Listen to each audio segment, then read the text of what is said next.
welcome in everyone to another episode of Beyond the Beat. TJ Winger filling in for Zach and Matt, and we're going to be doing some rotating around as we get through all these beat writer interviews. And as a Steelers fan, for anybody who doesn't know, wasn't watching the draft content, I am a Pittsburgh Steelers fan. Today is a big honor for me. I am pleased to welcome to the program the Penn Live Pittsburgh Steelers beat writer, Nick Farabaugh. Nick, man, I'm really appreciative of you carving out some time and joining the program, man. The Steelers are so consistent, yet this year there's so much that we have to talk about, and there's still so much to unravel for this team. So I appreciate you jumping on, and I'm excited to talk and chop it up with you. Yeah, thanks for having me on, man. You are right. The Steelers are so consistent, so consistently maddening, aren't they? You always got to make sense of what they do somehow, and somehow it always ends up at the same spot anyways. 9-8, 10-7, either right outside the playoffs or right in there in the wild card round. It feels like we're going right there again. So all leads to the same place, man. All leads to the same place. All roads lead to the 10-7 dynasty. And it's just like, what were the pieces that got us there? So I'm excited to chop it up with you. Nick, I hate to do this to you off top, but we got to get it out of the way. We wouldn't be doing our due diligence if we didn't talk at least a little bit about Aaron Rodgers. I know you're probably sick and tired of getting these questions, but let me toss it to you. We'll move on as quick as you want to. Any updates? And do you think there's any timeline? Do you know of anything where we may not hear from Rodgers about his decision with Pittsburgh? Yeah, I mean, I think the Steelers expect him to sign. I think that's about it. That's status quo, though. They've expected that, since March. I mean, they've expected to land him for 2 months now. They're in constant communication with one another, so they're not in the dark. They are getting consistent updates from him, but no firm timeline from what I've heard. They're hopeful that he's at OTAs next week. They're certainly really hopeful he's at mandatory minicamp that starts on June 10th for the Steelers. We'll see if he's there. I don't know. I think there might be some apprehension from Rodgers, maybe to not, sign aboard before he can commit, because what happened last year when he went to Egypt, and obviously that created a media circus. And then we'll see. I think Rodgers, though, if he doesn't sign by mandatory minicamp, I think we'll probably see them start to ramp up maybe efforts to look elsewhere, at least explore it a little bit more as they kind of get other options, not named him, into the fold. So we'll see. Not a lot of updates right now. They expect to land him, and no firm timeline. We'll see. It's kind of the same we've heard for months at this point, man. Yeah, no doubt. And in the event that he decides, actually, I'm going to hang it up, what do you think those other options might be? Kirk Cousins seems like a popular name, or is there any other names you're hearing right now? Yeah, I think Cousins is probably the top one. I think that makes sense. I know maybe a Joe Flacco if he comes off of the Browns. Could you slide in there and maybe get Jameis out of the New York after drafting Jackson Dart? Carson Wentz is a free agent.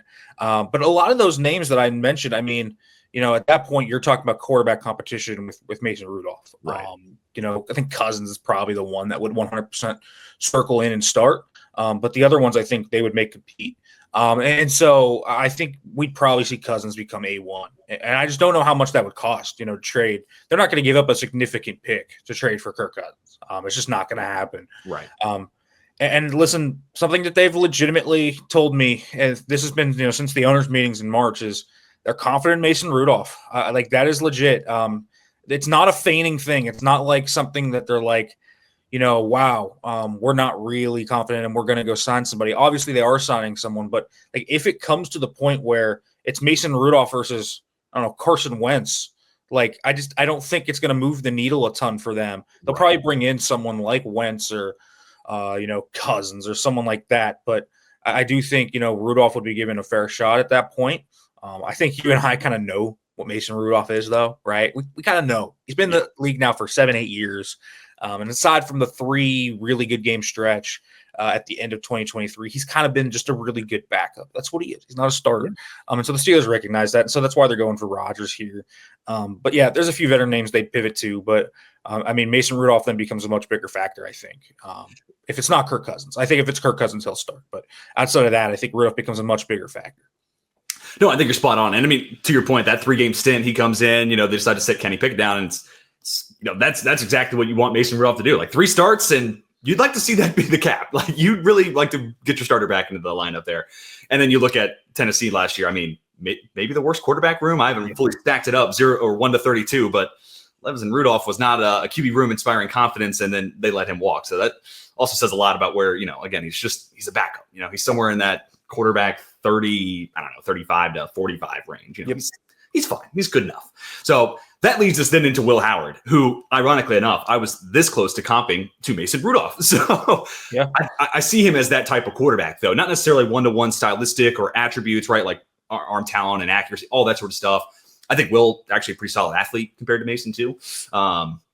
But it's just, I see this guy's like, hey, you know what? If he's your backup quarterback for 8 years and he's relatively cheap, especially in the front end of that, I think you got a pretty solid, especially where he went, 6th-round pick. So let me hear what you thought out of rookie minicamp from Will Howard. What are the coaches working on? And what did you see from actually seeing him first time suit up in the gold and black?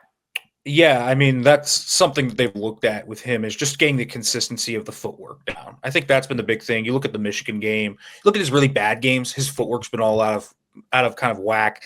His rhythm passing isn't there. That's when he throws picks, and that's when he gets himself into trouble because he's not got a howitzer, right? His arm's not incredibly strong. It's good enough. It's actually better than I thought it was. I saw him throw at Columbus. I was there for Ohio State's pro, and then I saw him throw, of course, and ran a rookie minicamp. He's got a decent enough arm, but it's not, it's not going to be confused with Josh Allen's or Anthony Richardson's or someone's like that. So he's got enough there to work with. He's got a nice deep ball. I like the deep ball accuracy. I think he's able to put touch on just like Rudolph, right? He's got that nice high arcing deep ball.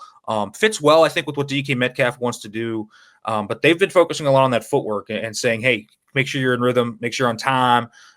Just get the ball right to where it needs to go. Like that's what the Steelers want. They want, they want Mason and Howard to be distributors. They don't want them to be putting the kind of team on their back and making these incredible plays out of structure. That's not their game. Even if Rudolph, and I think Rudolph might even be, didn't test good as an athlete, but honestly, we've seen hints of it at times in games where he's sometimes pulled it out and you're like, oh, that's right. Mason can move a little bit. And so can Will.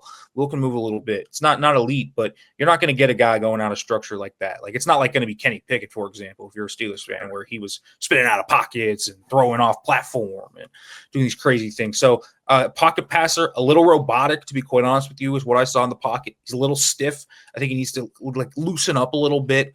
Fine processor, decent arm, relatively accurate. And so he's a good, you kind of mentioned it, right? They get him, if he's a good backup for them, that's a win. And so we'll see. Not a ton of sky high expectations. I think they got him at good value in round 6. If they can kind of get the footwork in there, I think he can be a solid player for them. And if the aforementioned kind of scenario where Rodgers either says gets hurt or just becomes a non-factor in some way, I mean, I would not be surprised if we see Howard at some point this year. But a lot needs to happen for that. Yeah, and I mean, he was a guy that there are a few quarterbacks that I really thought I was like, I could see Arthur Smith falling in love with this guy, especially play action heavy.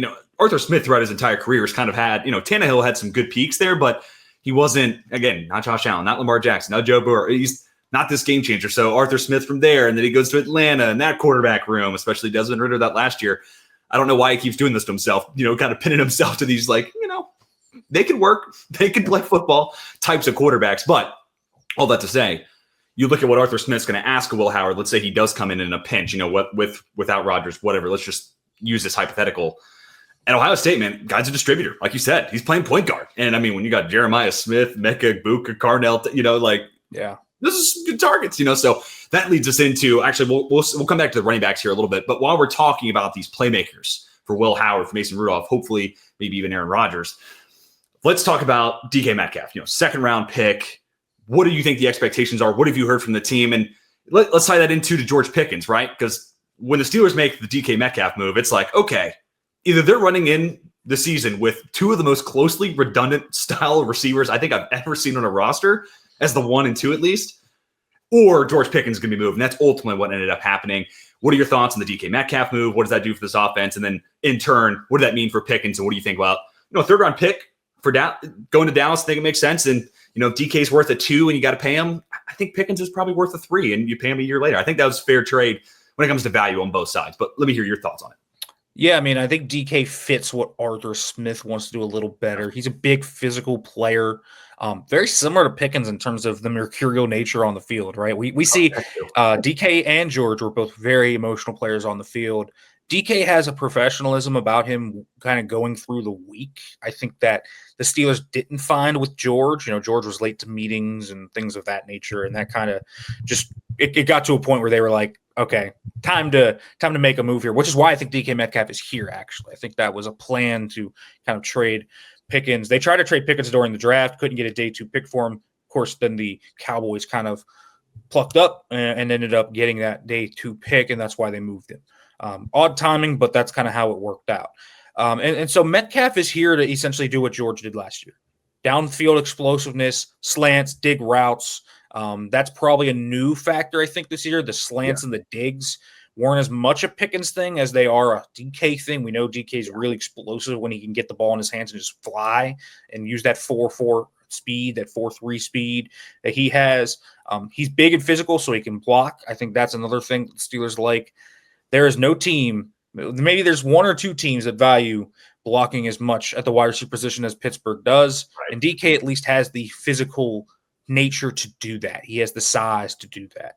So that's something for DK that they look at immediately. So he's going to be your alpha dog 1. This passing game is going to be funneled through him. The deep passing game is going to be funneled through him. He'll probably get a ton of 50-50 balls down the sideline, hoping, back shoulders that they can get him. Just like they were with Pickens last year, it was just feeding him targets at times. And so that's where DK kind of rolls in here. I don't mind the Pickens trade. I do kind of mind how they went about the offseason to fill the void without Pickens. Right. I need to see them make a move to get a legit 2 there. There's not a legit wide receiver 2 here. Why didn't you draft a receiver if you were planning to trade George, which they were? Why didn't you sign somebody else? I mean, Robert Woods is not a serious wide receiver 2 in 2025. And so, that's my thing, is the proactiveness. It feels like you're right back last year, right? We talked about Brandon Ayuk. Like, that was the Aaron Rodgers of last year. It was Brandon Ayuk. Like, I feel like I'm going to be talking about, these different cast of receivers. Last week it was Chris Olave. Right. Who knows what's going to be next week? I know people mentioned Romeo Doubs and Dontavian Wicks, and sure, the Steelers are going to call about every single player, but right now you're in May. Teams aren't trading wide receivers in May. It just doesn't happen. So you're probably gonna have to wait until cut down day, middle of training camp, something around there, to really find out a legit target, or you have to sign one of these free agent guys and take a shot on Keenan Allen or an Amari Cooper renaissance. So I just think that is a little bit concerning when you look at that. But I think the trade value itself completely fine. They had determined that it was time to move on from George Pickens. To get a 3 for him, I think it's fine. He's viewed as a mercurial player that cannot be trusted upon, and they didn't want to pay $25 million plus a year for him. I get it. So I don't hate the move. I just kind of hate the preparation to not land somebody ahead of time and give yourself that. But we'll see what they end up doing. That could end up looking even better if they end up landing some wide receiver 2 worthy player later in this offseason. Yeah, and that's kind of where I look at the Pickens trade as a part of the DK trade. I really don't think on paper, yes, you could have gone to the season with those as 1A, and 1B or 1 and 2, but they're just too similarly, stylistic players that I just didn't really see it as a 1 and 2. It's kind of almost like, okay, now you do DK, Pickens is probably going to be gone, and that's ultimately what ended up happening. I also love the move, right? Like Arthur Smith going back his time in Tennessee, getting to work with DK Metcalf, Ole Miss teammate, AJ Brown. So again, the usage and what he's going to do in the offense, I think that's a good blueprint to look at in a lot of ways. And you talked about the slants, those digs. I totally agree. I do think that is going to be a little bit more of Metcalf's. That's going to be on his plate more than I think the Steelers could ask of Pickens. And some of that's also inconsistency when it comes to like the effort route to route. Like there's no question with that with DK. The guy is going 100%. Maybe there were some spots last year with Gino, him and Gino not on the same page. Maybe it wavered a little bit last year. But it's certainly a better starting point than what was going on with with George Pickens. So with you there, and then you led me perfectly right into it. So receiver 2, that's the big question mark, both from a fantasy perspective, from just, if you're a Steelers fan, you're like, okay, good Lord, what's going on here?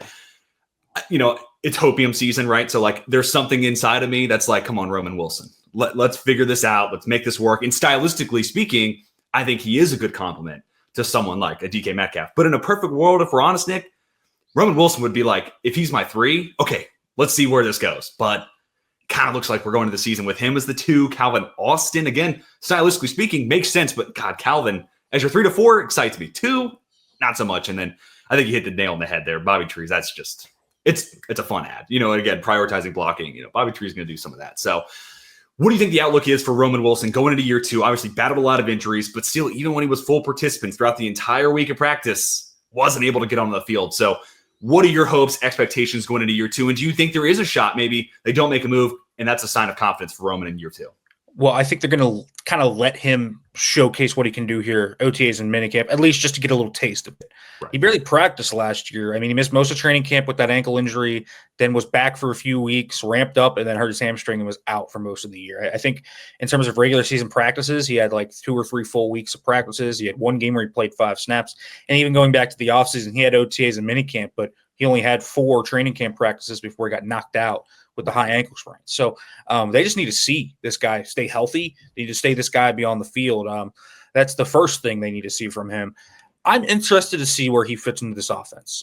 He's explosive instantly off the line. He's a horizontal field stretcher. I don't think they have another one of those. I think Calvin's a vertical field stretcher. Yeah. And I think he could be kind of a gadget manufactured touches type player as well. But I think Roman is a little interesting just because he's tough. He's got good hands. Yeah.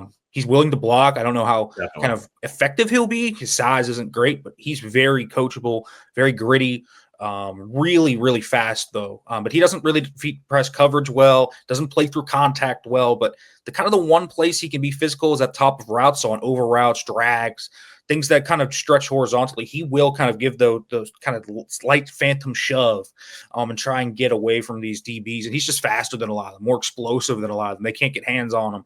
And so that's kind of where Roman fits in. He's a wide receiver 3-4 type. I don't view him as a 2 type. I don't think he's going to emerge as the 2 here. I think Calvin will. I think I like Calvin Austin as a wide receiver 3. I think last year we saw what he could do. I mean, he averaged over 15 yards per catch. He was a deep field kind of guy. If you look at the tape, he was way more open than it would even suggest his stats would. I want to see the consistency again. Obviously, he's going to be a limited player just from size, what he can do. He's got a deep release package, so he can defeat press better than you think. So he's not going to play outside, 75% of the time, but can he scoot out to 30? Sure. And so you can get some play out of him at the Z, I think. So that's cool with Calvin. I really like Calvin, actually. He's a good route runner. He's the best pure route runner, I think, in this room right now. So we'll see. I think he's going to get some legitimate run. I think his route tree is going to change. If Rodgers especially comes, Rodgers likes those quick guys that can separate, the Randall Cobbs of the world, right? Calvin's about the closest thing they got. Yeah. So I think he's a potential player to watch. I'm not sure he's going to be like fantasy relevant or anything. He's going to be a boom or bust player. He might have like 40 receptions for 615 yards and like 4 or 5 touchdowns. But that's still wide receiver 3 production. If you can get that, you will take that from an NFL team. So we'll see. Bobby Trees, I mean, listen, if they go into the season with what they have right now, Bobby Trees is going to be Van Jefferson. Like, he's going to play a lot. He's going to play a lot to block. So is Ben Skowronek. They're both going to play a lot just because they block well. They're versatile. Whenever you throw the ball to Bobby Trees, want some blooming over the middle of the field, he could probably catch the ball in a contested scenario. He'll have 20 catches for 200 yards, and that's that. And that's probably all they're going to expect out of them. So it's just not an inspiring room. And there's not really a sleeper I look at. I like Rock Taylor as kind of maybe a deep, deep sleeper, but we're talking about making the roster. I'm not even talking about contributing and becoming, a wide receiver 2-3 threat. So, yeah, if they don't add somebody, I mean, Woods and Austin probably are the top 2 guys, I think, to get the snaps here, at least early in the year. We'll see if Wilson can kind of put himself in that combo. He's got to stay on the field, and I want to see him kind of go. I will say last year before he got hurt, didn't look great. No OTAs in minicamp. Didn't look great. He started to heat up there in training camp, but, I mean, that was without pads, and the first day of pads, literally the first play they go in on pads was a goal line drill, and he gets rolled up on. He's done for the entire summer. So, I mean, let's see what he looks like. The explosiveness and speed is very real, but I would expect them to pursue somebody. I don't know who. We'll see who becomes more available. Maybe someone from that Packers room, the Texans room, something like that. We saw last year, Noah Brown and Tim Patrick kind of come available, became really good players for both the Commanders and the Lions. Could we have a similar situation here for Pittsburgh? I think that's something to watch.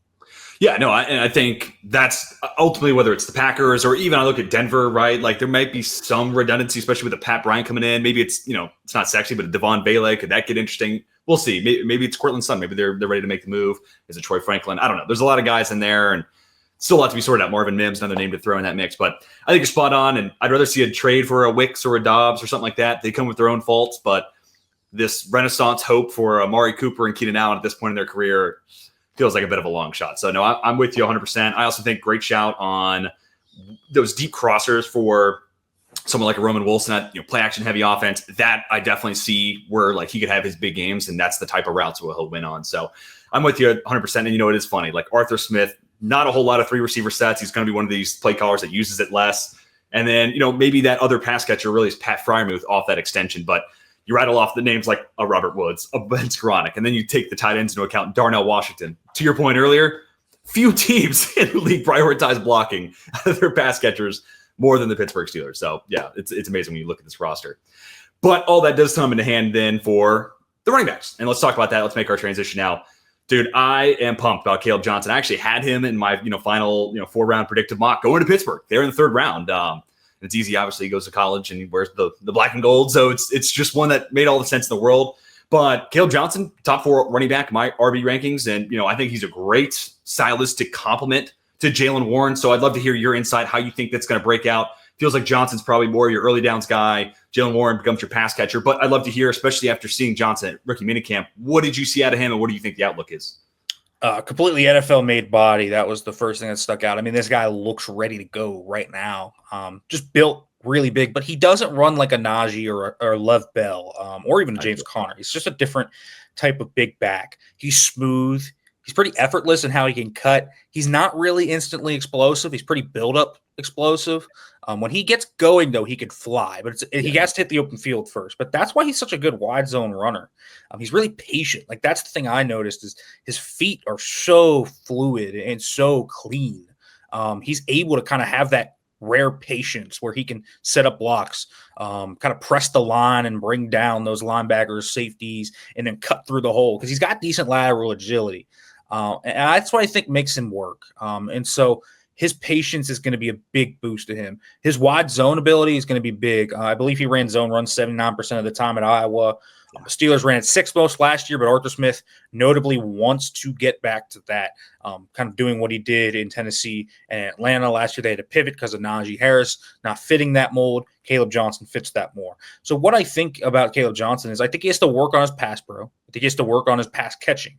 I think he's got softer hands than people think. I also think he's a relentless, coachable worker. That's the other thing. He's very detailed. And so that's really good if you look at a guy where you say, where can he improve this weakness? You want to be coachable. They just didn't ask him a lot at Iowa to pass pro, right? They didn't ask him to be in the gun and pass pro. Iowa doesn't ask a lot of their passing attack in general. Right. It's just ground and pound. Yeah. It's under center. It's the pistol. Like, it's just not a lot of shotgun. And even Arthur Smith's offense, which is heavily under center and 12 and 13, they still run gun way more than Iowa did. So that's going to be something he's going to have to overcome, especially with Rodgers. Rodgers loves the gun, so they're going to play a lot of gun, pistol, things like that. So he's going to have to improve pass pro. He's going to need to become a more efficient route runner, I think. That's something I looked at. His routes are pretty all over the place. And you can run screens and things like that, but you're not asking this guy to run a Texas route. The Steelers have Kenny Gainwell on top of Jaylen Warren. Yeah. My guess is Gainwell is going to get some 3rd down usage on top of Jaylen Warren. I think Warren's going to eat in the early down workload, especially in passing situations. I do think what Caleb's going to need to do is showcase his ability to pass pro. If he can do that in training camp, he will quickly rise the depth chart.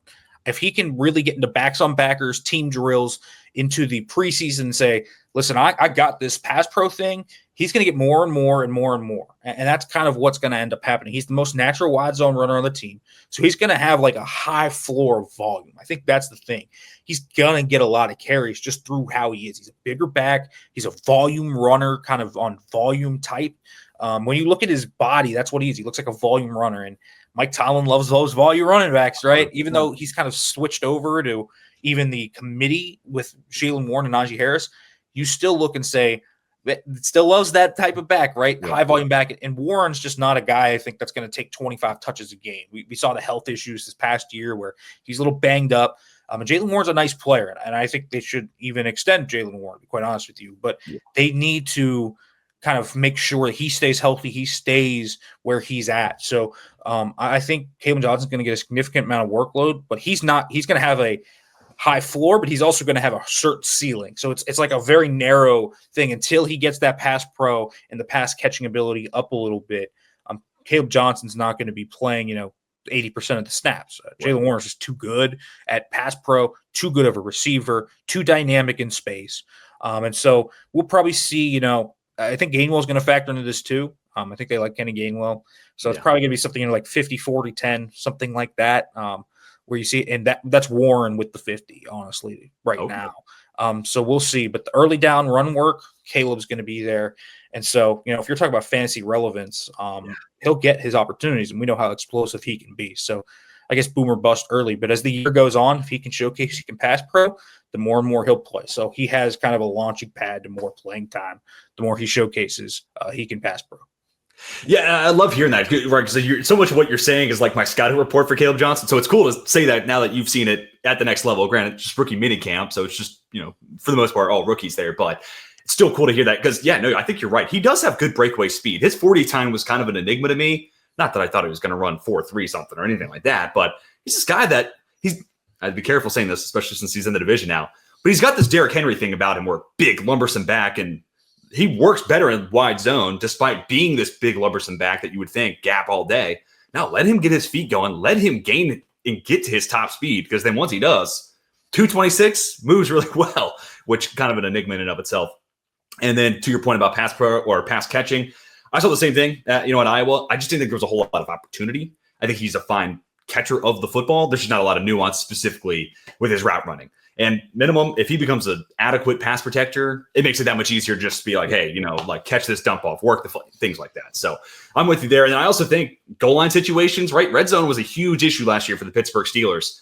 His vision, his power, and his patience, all that's going to play inside the red zone. So especially if you're like a standard league, non-PPR, I think there's a lot of actually really sexy value there for someone like a Kaleb Johnson. So I'm excited. He's definitely kind of the rookie guy that I'm most excited about on that side of the ball. Rookie. It's all about rookie talk in fantasy football right now. So why not go use all that knowledge to do something other than a mock draft? Chris Jimino won $8,000 with just 2 teams last year, and each draft took 5 minutes. That's pretty good ROI. You can start doing rookie drafts for money today on Fast Draft. The Origins tournament is live. It is the place to go and monetize your knowledge of rookies and use your favorite player profiler host promo code for a $25 deposit match. Now let's go start drafting faster. But Nick, before all the fantasy people leave us now, we're going to switch sides. Defensive players matter too. Let's talk about first round pick Derrick Harmon. That was one that I had in a few mocks. I think it makes a ton of sense, right? He's equal parts a great Cam Hayward compliment, but also in a year or 2 or 3, he makes great sense to be your continuation of that. That's the passing of the torch type of guy. So I think he works well with Hayward for now. Long term, it's him and Benton. Also like Yahya Black too, right? Like undrafted free agent, like kind of a guy I'm like, oh, really? No one wanted this guy? So let's talk about that front seven a little bit. And, typically a strength you associate with the Pittsburgh Steelers, but especially after rookie minicamp, what'd you see out of Harmon? What'd you see out of Black? And Sawyer for that matter. Fourth round. Yeah, I mean, Andy, this was a focus to improve their run defense. You saw what happened to them in Baltimore. They got shredded on the ground. They just were not going to let it happen again. The Baltimore Ravens took their soul that day. Like, that is what happened. Yeah. The Steelers are vowing for that to not happen again. That is exactly what happened. They signed Daniel Ekuwale. They signed Malik Harrison. I just look at some of the moves they made. All these guys they brought in, even at corner, like Slay at least tackles, right? Like there are different moves they made where it's just like, man, they were really focused on this. And so Harmon, this guy is big, but if you thought he was big, Yahya Black is just a mountain of a man. Like he is huge. I mean, he is 6'5", 336. That is huge. He's a big time nose tackle type. I think he played more 4-eye at Iowa. I think he's going to kick inside to the nose. He could be a big time 2-gapper type guy that just eats space and allows Patrick Queen and Peyton Wilson to kind of slash and dine down low. That's really, I think, where his role comes in. He's a run defender first. Not much pass rush juice there. Maybe they can get there. He's got to work on his pad level. That's the big thing. He pops up immediately. He's a big dude, so you get under his pads, you can move him. For Harmon, it's just consistency. I thought he took a big leap there this year. He's explosive off the line. He's crafty, got great hand usage, great hand pop. He's just got great power behind those hands. He's got great juice, great motor, high character player. The one thing I just look at is I think sometimes he gets a little out of control. kind of, missing tackles. The missed tackle rate's super high. I think it's near 30% for the interior defensive lineman. I just want to see him finish plays.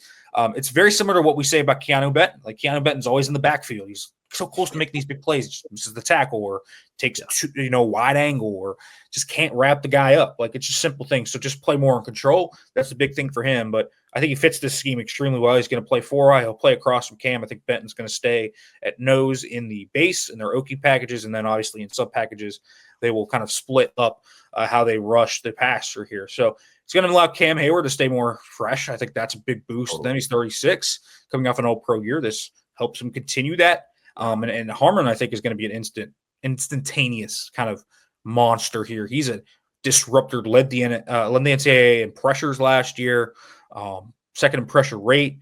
He just is a guy that creates havoc, and I think that's what they wanted here, and he's going to do that for them. So pass rusher, run defense, it's there. Black is a big dude that can do that. Sawyer, almost specifically for run defense. Nick Herbig they have as this kind of spark plug, just edge rusher. I mean, super explosive, bendy, everything you want in that guy. And they just needed someone that can step in and be a really good run defender. It was Preston Smith last year. Preston Smith got cut. He's gone.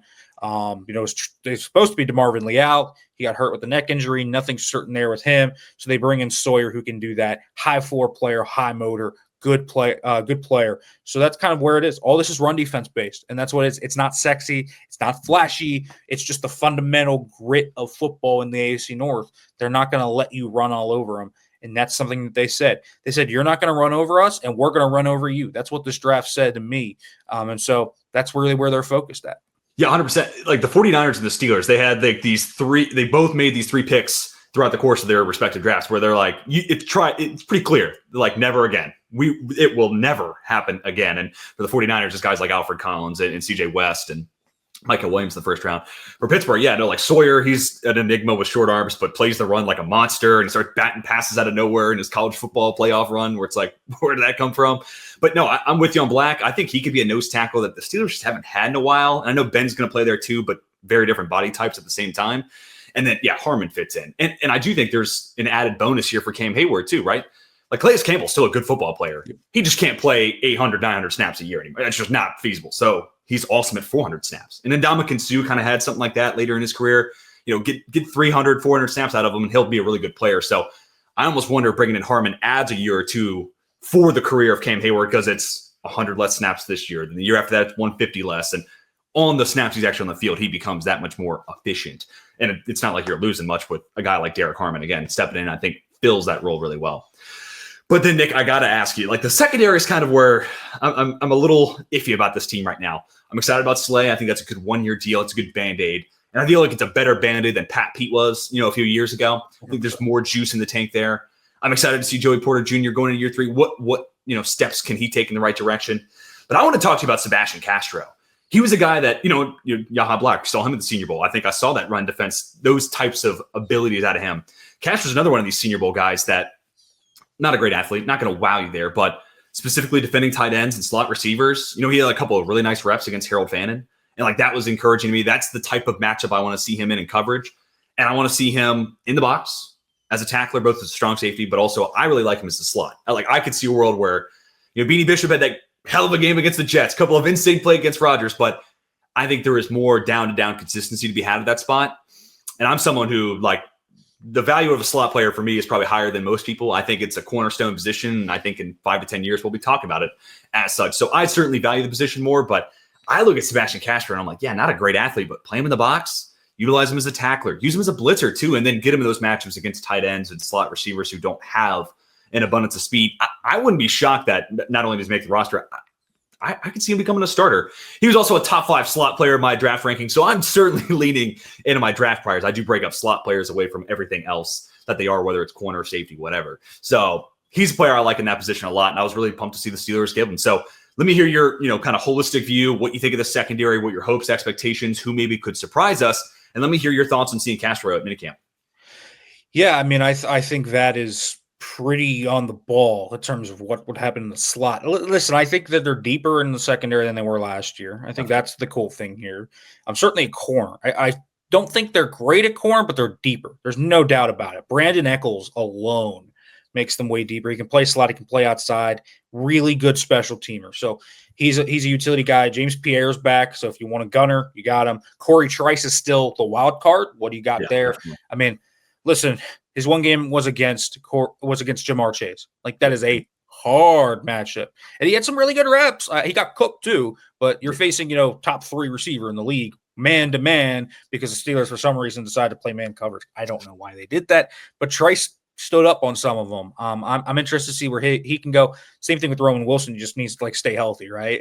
Trice needs to stay healthy, but I'm interested there. Before I get to Castro, let's just kind of talk Slay. 35 this year, and in January he's going to turn.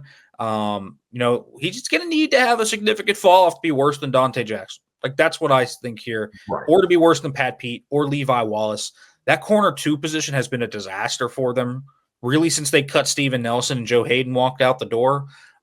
This is probably going to be an upgrade. It's probably going to be their best room since 2020. I really believe that. Joey's got to just get consistency, man. I mean, stop committing penalties when you don't need to commit penalties. Some of the penalties, he's like in perfect phase and he's there and then he just yanks the guy down, or, he'll just be at the line of scrimmage. There was one play against the Bengals where he's going up against Yoshi Voss. Burrow basically is throwing it away. Like, Yoshi Voss has no chance of catching it. Joey's there and he just grabs him and throws him down and DPI right into the end zone. Same thing at the line of scrimmage. He was facing Higgins once, grabbed him by the chest plate and just threw him to the ground, right? Like, that's illegal. You cannot do things like this. He's just got to clean up the penalties. He's got to clean up the technique. He needs to trust himself more. And he's a coachable player, because he's improved his tackling. He's improved his zone instincts. Like, all those things have improved. It's just got to be the down-to-down consistency and press and man. That's what I want to see from him. But really, the slot's the most interesting part here because the Steelers seem to not respect the slot corner position. Yeah, I know. It kills me. Right. They let Mike Hilton walk. And then since then, it's been a ragtag group. It's been Arthur Mollett. It's been Beanie Bishop. Cam Sutton has been in and out of there. It's just been a ragtag group of guys. The last time they put significant draft capital in this was Senquez Golson, and Senquez Golson never played because he was hurt. Just haven't put a lot of draft capital into this. But Castro is a guy that should have been drafted. I will say, live, you see he's not a great athlete. He's a little stiff. I think he's probably more safety than slot than I thought. I just don't know how much I trust him in man-to-man, but I think I could trust him as an overhang. But I'm not sure I trust him against slots. Like, do I really want him going up against Zay Flowers in the slot? Ooh. Yeah, right. Right. I think that's but if it's Mark Andrews in that situation, yeah, sure, we love that. So it comes down to personnel and who's on the field, definitely. Yeah, the guys that I immediately thought of when I looked at him was, Isaiah Likely and Njoku and Gesicki. That's where I thought. So I think he's a matchup-based slot and depth strong safety that can tackle well. He can be your blitzer. He can boost your run defense in certain matchups. And then you can use Beanie in different contexts too, right? If you face, the Ravens and they go 11 personnel on you and you got, Flowers in there, could you go and get Beanie in there? I think you could. So I think there's a lot of interesting matchup-based things. I do expect Castro to make the roster. I just do. They need safety depth. They need slot depth. So all of that is what he can bring. So I really like Sebastian Castro. High character, high football IQ. He checks a lot of boxes for them that I just don't think they have. He's a different skill set. That's what you always look for. If you're looking for EFAs to make this roster, you want to look at different skill sets that they don't have in this room. He's a different skill set they don't have in his room. No one replicates what Sebastian Castro does. And so I think that gives him a really good shot at making this team. You look at the bonuses, too, that they gave UDFAs. They gave him $25K in bonuses. I mean, that's not a certainty that he's going to make the roster, but I think he's got a real shot at this. So, yeah, I like Sebastian Castro. I also think Deshaun Elliott, right? Like, it's a 2-year deal, but it's a pretty small one, and it's one you could move off from as early as next offseason. And plus, he's 28, no guarantee that he's going to stay healthy too. So I also think that maybe it's just box safety, right? And you let Minka do a little bit more over the top. So I'm with you there. I think he's a really good football player too. So obviously biased there, leaning back on my draft priors. But Nick, man, I feel like this was a great conversation, a really good holistic snapshot of where the Steelers are at this current moment. But we also had a lot of really good fantasy relevant conversations. So hopefully everyone enjoyed this episode. Nick, I want to give you an opportunity. Where can the good people find your work? Yeah, you could find me on Twitter X at Farabaugh FB. Make sure to read the stuff over PennLive.com. PennLive.com/Steelers. You can find all the Steelers articles there. And then the Steelers Blitz is where our YouTube channels. I do a podcast there every day. I do videos live from practice, everything there. So if you want to make sure you are updated day to day on the Steelers, make sure to follow over there. And I'll also plug your Twitter, man. I think you're a great follower. That's obviously biased here, but that's Farabaugh FB on X, I should say. Sorry, I still got to get used to that. But I think you're great there, especially as we get into OTA's training camp. I mean, you're going to be right there at the thick of it too. So if you're a Steelers fan looking for live coverage, I mean, Nick's one of the best out there too. I feel blessed as a Steelers fan. There's a lot of really good beat reporters, but I've been following your work for a while now, and you always seem to be the guy I gravitate towards. So I appreciate everything you do, man. Yeah, man, I appreciate it. And yes, I will be on the ground. I'll be at all the OTAs, mini camps, training camp. We'll be in, traveling for the preseason, all these things. I'll be all on around. So for sure. So if you want to follow, especially if you're in fantasy too, I mean, that's going to be updated. I'll update, snap counts and different things and kind of where things are going. So make sure to keep a close eye on all that. 100%. Nick, thank you again, man. Really appreciate you joining the show today, man. Yeah, thanks for having me on, brother. I appreciate it. Absolutely. And that's going to do it for us. Till next time, we are signing off.